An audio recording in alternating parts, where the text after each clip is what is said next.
Kennedy. One of the songs is not all that mythical. If you make the wrong decision when the final chips are, the White House is the loneliest place in town. Sunday, October 21st. The missile secret is now a week old. Don't take your love away from me. The Seattle World's Fair ends a successful run. President Kennedy, pleading that phony cold, does not attend closing ceremonies. Ranger 5, the unmanned moon probe, misses its target by more than 300 miles. And the troop movements are increasing now. The media are beginning to sniff out the big story.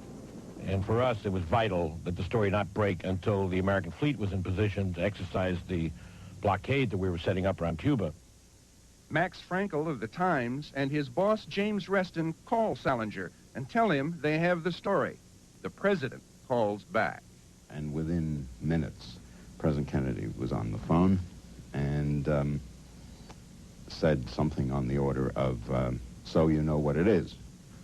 Reston said, yes, we do. You found offensive missiles in Cuba. Kennedy said, do you know what I'm going to do about it? He said, no, we can't find out. He said, well, I'm going to put on a blockade. Just like that, gave us the story. He said, now you can't print that. And as a matter of fact, I don't want you to print that we know they got nuclear missiles there. If you tip off the Russians in advance as to what I'm going to do or the fact that this is what we're acting on, they may take measures to try to rush some ships in there or to put the nuclear warheads on the missiles. So it's up to you as to whether we get into a war, and I'm asking you not to print the story. The Times agrees to sit on the story. But first, the president must assure Frankel and Reston that he's not buying time to mount some kind of secret action against Cuba. And the president said, I understand and I appreciate it, and you have my word of honor, that there will be no violence and no war until, I hope, ever, but before I go on the air tomorrow night and tell the country what this is all about. And I'd be grateful for your cooperation. And Reston said, okay, you have it. Come back to Monday, October 22nd, and the end of blissful ignorance. President Kennedy tells the American people what's going on in Cuba, and the fear begins.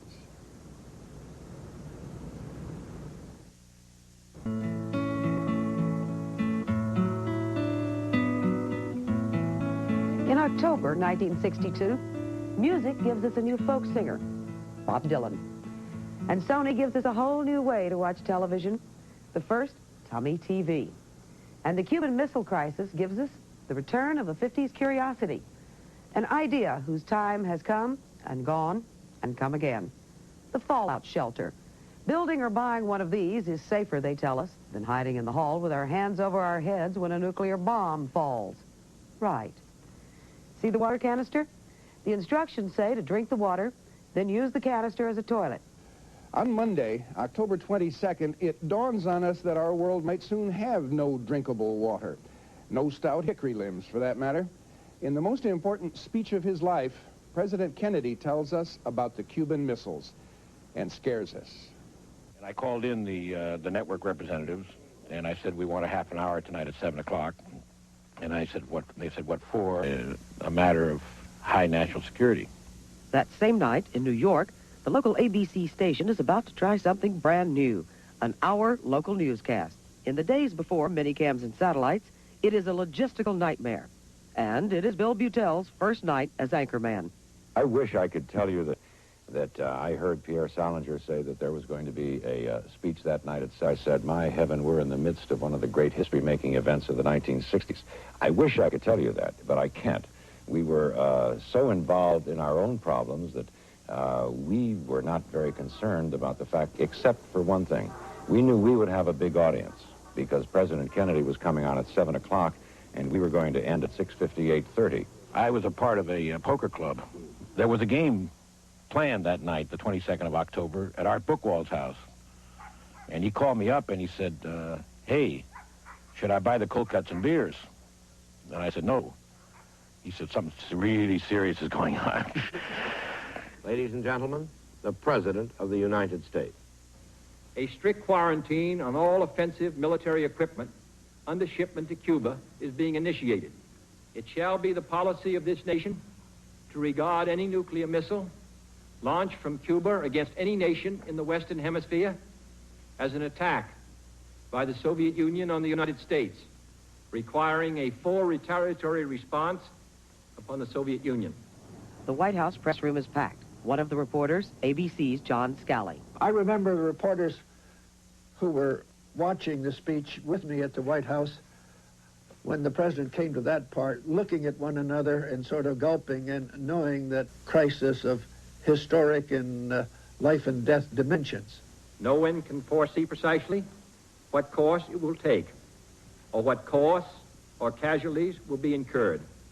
But the greatest danger of all would be to do nothing. Watching television, some of us worried that there was nothing we could do. Here at Vanderbilt University in Nashville, the big news of the week had lighters would play at homecoming. And then the president spoke. We watched, sitting around the dorm in our Madras wraparound skirts, our Bass-Weegian loafers, and our circle pins. And when the president was done, we rushed to the telephone to call our parents to ask what we ought to do if bombs started falling. For those living closer to Cuba, it was worse. And my number is Beechwood 45789. In Miami, disc jockey Rick Shaw is taking requests and playing the hit. The emotion that comes back to mind is one of intense patriotism, and I remember that very clearly. It was the first time and the only time in the 26 years that I've been playing music in South Florida. After the speech, I got a call and a request for the national anthem.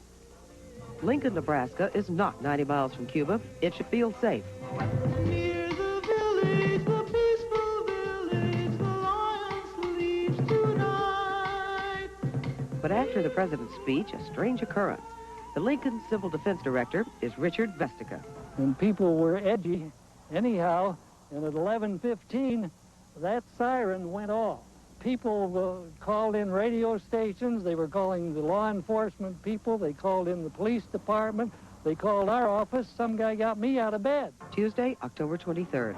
Quarantine is translated into an official proclamation, fixing the 0 hour, 10 a.m., New York time, Wednesday, October 24th. It is signed John Fitzgerald Kennedy.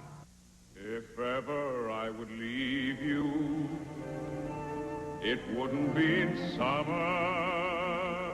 At Washington's Shoreham Hotel, a young singer, Robert Goulet, is fresh from performing on Broadway in Camelot. He opens his nightclub act, and reviewing him, Variety describes Goulet as having been as nervous as the Joint Chiefs of Staff. And so I was therefore very, very anxious and excited and nervous about it. And I remember, oh boy, opening night at the Shoreham, I was going on at 8 o'clock, and the president said there's a blockade.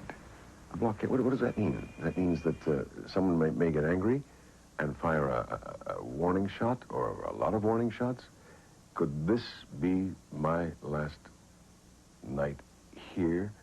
That night, also at the Shoreham, a young comedian, Mark Russell, sings this song.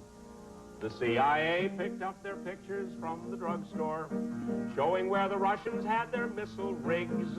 Only 90 miles away. Are they valid? Who's to say? Or are they color postcards of the Bay of Pigs?